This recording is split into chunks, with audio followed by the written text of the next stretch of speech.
Griffin is a overseas educator. He has traveled abroad and lived abroad and has tons of experiences he wants to share with you all. So welcome, Jonathan. Thank you. I'm gonna share my screen really fast so that everyone can see. Um, Slideshow. So yes, like Ariel said, my name is Jonathan Griffin, and firstly, I want to thank the ladies for having me on here to give me this platform so that I can speak a little bit about my experiences, because it's also given me a chance to really reflect on the past 2 years and just really, hopefully, I got some insights that will be helpful for someone in the audience. And so today, I want to talk about my personal growth through solo travel and in relation to mental health, how solo travel has helped my mental fortitude and made me a more resilient person, especially with my mental health. And so, yeah, let's start. So, my experience and my background for mental health is that I have been in therapy since I was a young kid. Probably my mom started me in therapy around like 10 years old, probably. And it was really good for me to be able to talk about my feelings with someone who was educated and had a good idea of like what mental health should look like for a young kid and like what that would go through. But I was never really developing my mental health outside of therapy. I was always just really dependent on my therapist to get me through situations and things like that. And so that's a little bit of my mental health background and my academic educational background and what led me to my experiences abroad where I recently graduated college about not so recently, maybe 3 years ago now, but where I studied psychology and Spanish. And so what I ended up doing was working for the French government as an educator in French schools and middle schools, where I helped teach English. And my job there was just to go into the schools and be like basically an interventionist for their English language level. And I was focused mostly on their oral skills and presentation skills. And so the job was more of like a sign cure in the sense that it was a part time as an immigrant. I was technically an immigrant, so I could not work there for more than like part time. So I had a lot of time to be by myself, be traveling, and figure some stuff out on my own for those 2 years. So I was working about 20 hours a week. And so some of the revelations I had about how these trips, how this time affected me was I definitely developed more of a sense of autonomy when I left college, I was kind of young. I was like 21, and I knew that my capabilities were when I like academically speaking, but I was very insecure about the transition from graduating college life and going into a work life. I wasn't actually sure like what my capabilities were outside of an academic setting. And that really stressed me out. And I think there's an expectation on a lot of people, especially college graduates, to know exactly what they want for themselves and how to like get um how to make that transition really smoothly between college life and your work life. And that was really hard for me. And it was really having a toll on my mental health in my senior year. And so I took this opportunity instead of going to like an immediately going to a 9 to 5, I started with this experience in France.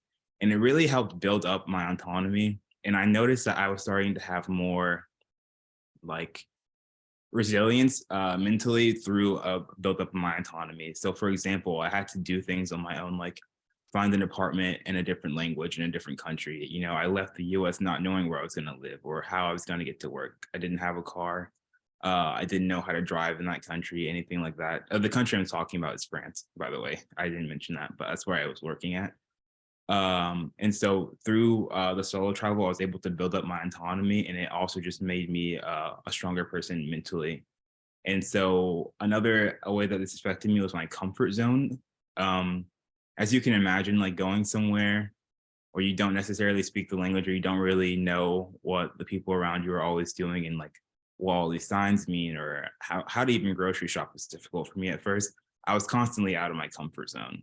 So I was constantly being pushed to think about I was constantly being pushed to be uncomfortable, which is I think the best way for you to grow, not to get too platitudinal, but I think that you always need to be uncomfortable and it's always forcing me to grow. And that's when I started to see the most growth for myself personally. But also at this time, I didn't have a therapist to depend on because I was working in a different time zone. And I just noticed that like I was able to handle things that I couldn't handle by myself before more easily as I kept being pushed into uncomfortable situations that they weren't overwhelming me anymore. It was just more of like, okay, I've seen what I'm able to do. I'm starting to see my capabilities more and more, and I just became more confident as a person. And so these things in tandem really helped my mental fortitude in the sense where I didn't have to be dependent on therapists for every single thing that happened to me. I was able to, really regulate my own emotions and just only depend on therapists for um, more serious issues, which is really great for me. And then I also noticed that it really helped my adaptability to be able to be more malleable in different situations. And it also helped develop new interests for me, which is really great. And also really great pastimes. It's super important to have, your own individual interests to keep you occupied. And I think having your own passions and things like that also are really great for combating mental health problems that may occur.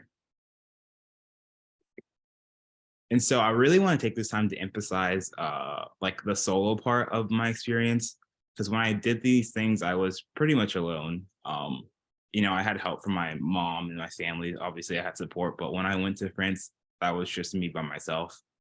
And I think I want to take this time to just kind of address like a cultural thing that I've noticed a lot of like people feel like you always need to be like a duo or with someone or with your friends to do anything.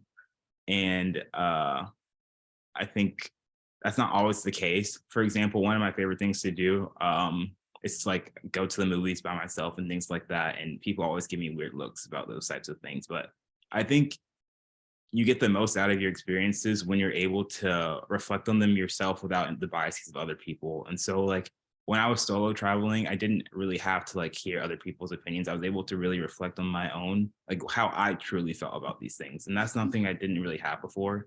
I would always like reach out for input from other people. Like, what do you think about this? And how do you feel? But I never really was able to develop my own personal ideas and opinions without the input of others. And so I think it's really important that you're able to do these things on your own and be okay with being by yourself. And I think that just helps you uh not only like with personal growth, but also mentally, because when you're dealing with mental issues, you're not always with someone, and so to be able to like handle stress and new events on your own, I think it's really important to strengthen your mental health.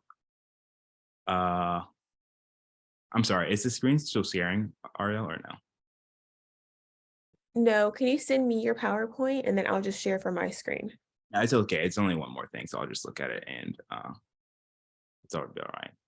And so I just made some quick tips for mental health for solo traveling if anyone ever decides to do that. I think that it's super important that you maintain a schedule and a routine. Where I started to struggle a little bit when I was doing these things by myself was when you don't have a schedule, um, it can be easy to like be complacent or to sit around and not do anything without like with me. It's super important to have a schedule and that you adhere to pretty strictly, and that keeps you moving so that you don't get stuck in like places mentally, especially. And then I also relied a lot on my friends. And so I don't always think that solo travel means that you have to be completely alone. I just think that it means that you should like handle some issues by yourself, but there are still like I had a lot of friends that I talked to on a regular basis who weren't with me in France, but it was a good check-in to like keep me grounded and that kind of thing. And so that's really all I have to say about that. So if anyone has any questions or anything they wanted to ask or prompt me about, I'd love to hear it. Yeah, Jonathan, send me that slideshow so I can put it on my screen as well. Okay, for sure. Thank you for sharing. That was really good. Thank you.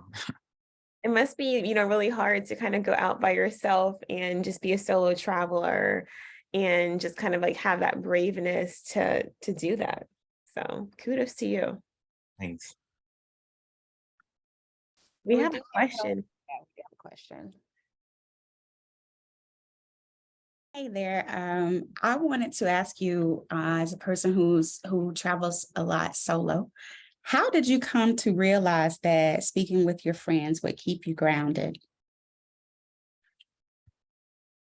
That's a good question. How do I have to keep it staying with my friends, keeping grounded? I just think that like that's like a natural instinct. I think is to talk to your friends. And so I just realized like for me personally, it was super important for me to have like something to anchor me because like when you're by yourself somewhere new, it's easy to get like I in my head I see like as being tethered to something. And like when you're not tethered, it's easy for you to like, your mind to wander. And so it was just really nice for me to like be able to check in with friends after a stressful experience that I handled myself, just to be able to be like, oh, I went through this and it's nice to be able to share that. But I still handled it by myself, but it was just nice to be like after the fact, like, wow, okay. It was nice to be able to share that with my friends that, know me before this event and now they know me after. And so with insurance.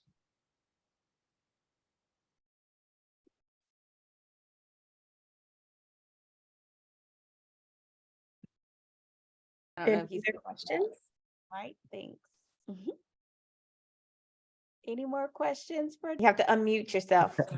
Jonathan, living abroad, what culture changes that did you come across that maybe affected you mentally versus being in the States and abroad? That's a great question. What cultural changes did I think some of the cultural changes that affected me a lot were there were aspects of like I'm African American. And so it's really one cultural thing that really was interesting to me was like the perceptions of African Americans in France.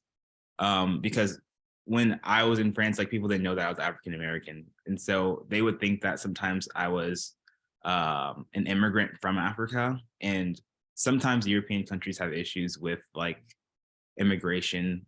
You can liken it to some of the issues that we have with immigration in the US. And so when I could be mistaken as like an African immigrant, I noticed that people would treat me differently than when they realized that, I had an American accent when I spoke French or things like that. And so that was one cultural thing that kind of affected me because it made me really like think about, my perception, like people's perception of me and what that looks like in different countries. And um, how unfair that can be and that kind of thing, if that makes sense. Cool. All right. And it looks like we have a question from Chris as well. Oh, how did you maintain your schedule and routine while traveling? That was so hard. That was really difficult for me. That's something that it took me a few months to get the hang of, and I realized that I needed after a few months. But what I did was I wrote it down and I sent it out to people. I made some friends luckily while I was in Europe, so I was able to have some people who give me immediate feedback of like, "Hey, did you do what you said you're going to do?" And I also sent it to like some of my friends back home who would check in on me and like help me accountable. And I also got really like good at holding myself accountable. And so I would put that schedule like on my door every time that I would have to leave. I would see that like, okay, this is what I had planned to do today, and this is what I need to do, just to like keep me moving. Because it's so easy for me personally to get stuck in ruts if I'm not moving and like being very purposeful about what I'm doing. Thank you for your questions. Great questions. Any other questions?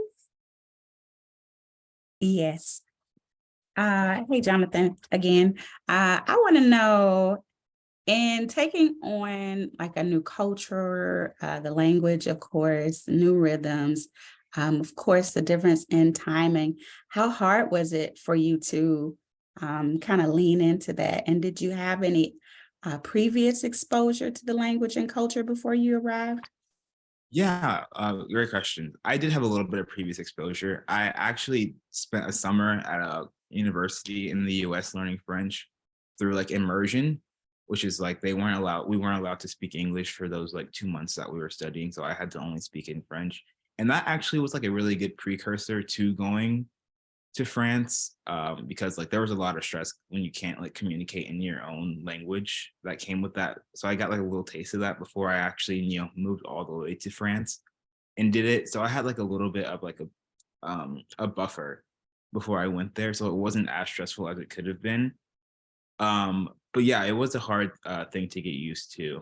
And it took me a while. And I actually ended up staying there for 2 years. And so I would say like really after like the first 6 months is when I started to really feel comfortable and at ease, and with not only the language, but also just being in situations where I just became comfortable with like not knowing everything that's happening. I got to like release a little bit of the control that I like to have over my life, and it actually made me feel like I had more freedom. So for those that don't know already, Jonathan's actually fluent in French. He speaks French fluently. Do you want to share anything with us in French today? Um, je vais dire quelque chose parce que la dernière fois que j'étais ici, Heather m'a demandé de parler en français et j'ai fait parfait. Et alors, aujourd'hui, je veux vous remercier pour m'avoir ici pour parler un peu avec vous. I What is- said the last time I was I here, heard Heather and Ariel. yes, the last time I was here, Ariel and Heather asked me to speak on their podcast in French, and I didn't do it. So, I said that I would do that today, and I just wanted to thank everyone for having me. And yeah, I'm happy to be here. Thank you Thank so you. much. Thank you. We actually have your slides as well. So I'm going to share the screen. If you want to like highlight anything in those slides specifically, just let us know, okay? They were just pictures.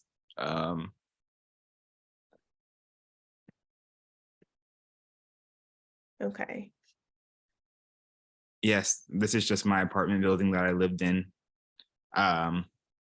Yeah. Sorry. Okay. Just some pictures. For those of you who don't know, I was living in the South in the city called San Rafael. And so it's like super cool because it's on the Mediterranean. And so I had a lot of like opportunities to like go on the water and see things. Like it's very beautiful. So that's very blessed.